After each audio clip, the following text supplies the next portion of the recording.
국제신용평가사 무디스가 미국의 국가 신용등급을 내릴 수 있다고 경고했습니다. 무디스는 미국 정부와 의회가 국가 부채 감축 방안을 제시하지 못할 경우 신용등급을 현재 트리플 A에서 더블 A1으로 한 단계 내릴 수 있다고 밝혔습니다. 미국의 현재 국가 부채는 16조 160억 달러로 사상 최대치를 기록하고 있고 올해 말에는 국가 부채가 채무 한도에 도달할 것으로 예상되고 있습니다. 한편 무디스와 함께 세계 3대 신용평가사의 하나인 스탠더드 앤 푸어스는 지난해 8월 미국의 신용등급을 낮춘 바 있습니다. 22 드라비기 총재와 그리스 사마라스 총리는 어제 22 관료들과의 회동에서 그리스 정부가 외국 투자자들에게 재정개혁 프로그램에 대해 잘 납득시킬 수 있도록 노력하겠다는 입장을 피력했습니다. 특히 드라기 총재와 사마라스 총리는 그리스가 재정 공고화와 경제적 근대화를 위해 중요한 단계에 들어섰지만 여전히 중요한 도전 과제가 남아있다는 점에 대해 공감했다고 말했으며 사마라스 총리는 22의 재정개혁 프로그램을 정상화시키기 위해 노력하겠다는 점을 강조했습니다. 유로존 재무장관들이 오는 14일 키프로스에서 재정위기 해결을 위한 비공식 회동을 가집니다. 장관들은 22의 무제한 채권 매입의 전제 조건인 스페인과 이탈리아 구제금융 문제를 중점으로 논의할 계획이고 더불어 유로화 안정화기구인 ESM의 구체적인 운영 방안에 대해서도 논의할 예정입니다. 또한 이를 토대로 다음 달 8일에서 9일 룩셈부르크에서도 공식 회동 계획을 밝혔습니다. 자세한 내용은 여의도로 가서 들어보겠습니다. 오늘은 SK증권 투자분석부 고승희 연구원과 함께합니다. 안녕하세요. 네, 안녕하세요. 네, 독일 ESM 판결부터 한번 짚어보겠습니다. 위헌 판결이 나온다면 유로존뿐만 아니라 글로벌 전체 증시에 충격이 큰 만큼 합헌 가능성이 시장의 중론인데요. 어떻게 보십니까? 예, 결론부터 말씀드리면 예. 독일 헌재의 ESM 판결은 합헌으로 나올 가능성이 높습니다. 지난 7월에 독일 헌재는 독일 의회의 ESM 승인을 존중한다고 발언을 했고요.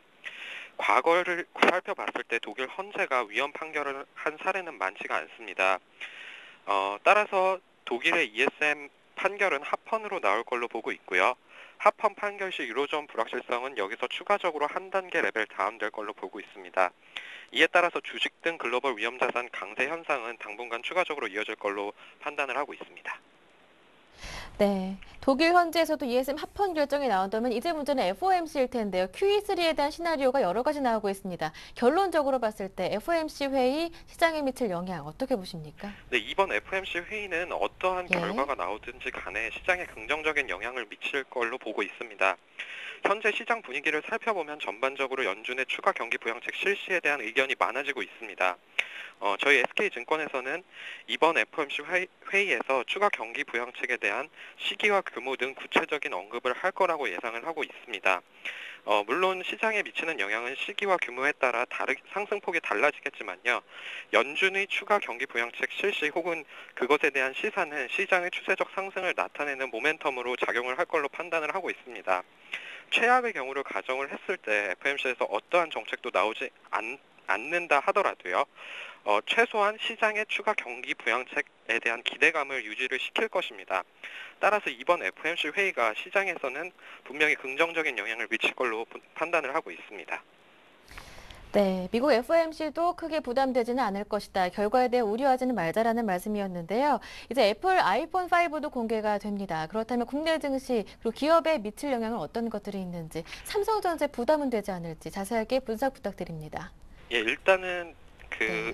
삼성전자하고 애플이라는 그 종목 관점이 아닌 예. 그런 전략 관점에서 봤을 때 저희가 보고 있는 거는 원화 강세에 따른 외국인 매수세의 유입입니다.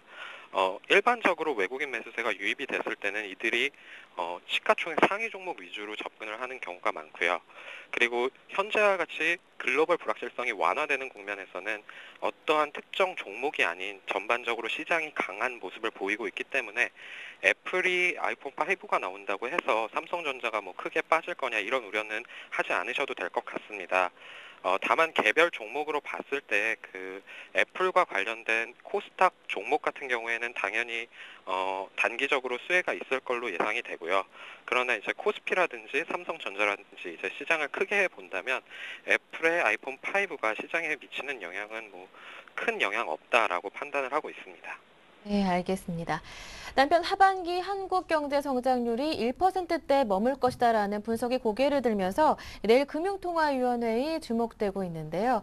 정부의 경기 부양책에 이은 후속 조치로 한은이 금리 인하 조치를 내릴 수 있을까요?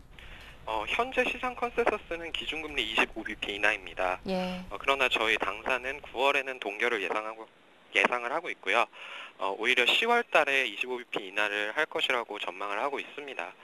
그렇게 전망하는 이유는 아직까지 기준금리 인하 효과가 확인되지 않았기 때문이고요. 두 번째로는 ECB에서 정책 대응이 나오기는 했지만 기준금리 인하를 하지 않았기 때문입니다. 일반적으로 한은은 선제적 대응이 아닌 글로벌리 봤을 때는 후행적 대응을 하기 때문에 9월에는 아마 인하를 하지 않을 가능성이 높다 이렇게 판단을 하고 있습니다. 다만 중요한 것은 연내의 기준금리는 25bp 인하 한 번 더 한다라는 것이고요. 시장은 이러한 기준금리 인하가 상당 부분 반영이 된 걸로 판단을 하고 있습니다. 따라서 내일 결과가 어떻게 나오든 간에 채권 시장에는 분명히 영향이 있겠지만 주식 시장에는 큰 영향이 없을 거다라고 생각을 하고 있습니다. 네, 말씀 들어보면 이제 오를 일밖에 없겠다 이런 생각이 드는데 그렇다면 오늘장 전략은 어떻게 세워볼까요? 예, 지금 현재 코스피 지수는 30포인트 가까이 네. 상승하면서 1950포인트를 기록을 하고 있는데요. 오늘장의 강세는 아무래도 독일 헌재 ESM 합헌 판결에 대한 기대감이 선반영되고 있는 걸로 보입니다. 저희 당사는 이번 주 코스피 지수가 상승 추세를 이어갈 걸로 예상을 하고 있는데요. 앞서 말씀드린 것과 같이 오늘 ESM 합헌 판결 결과와 그리고 13일 FMC에서 추가 경기 부양책에 대한 실시가 나타날 경우에는 코스피 지수가 단기간에 2,000포인트까지는 상승을 할 수 있다라고 생각을 하고 있습니다. 따라서 현재 국면에서도 충분히 주식 비중을 확대하는 전략이 바람직하다고 생각을 하고 있고요. 단기적으로 봤을 때 불확실성 완화 국면은 지속될 것입니다. 중장기적으로도 역시 글로벌 중앙은행의 통화 완화 정책에 따른 위험자산 강세 현상이 이어질 걸로 보고 있습니다. 따라서 주식 비중은 확대를 해야 되고요. 관심을 가지고 있는 업종은 IT 자동차보다는 향후 통화 완화 정책에 따른 상품 가격 상승 이쪽에 베팅을 하고 있습니다. 따라서 에너지, 조선, 건설, 화학 업종에 대한 비중 확대가 필요하다고 생각을 하고 있습니다. 네, 에너지, 조선, 건설, 화학을 중심으로 비중을 확대해보자라는 전략까지 들어봤습니다. 말씀 잘 들었습니다. 고맙습니다. 네, 감사합니다. 네, 지금까지 SK증권 고승희 연구원과 함께했습니다.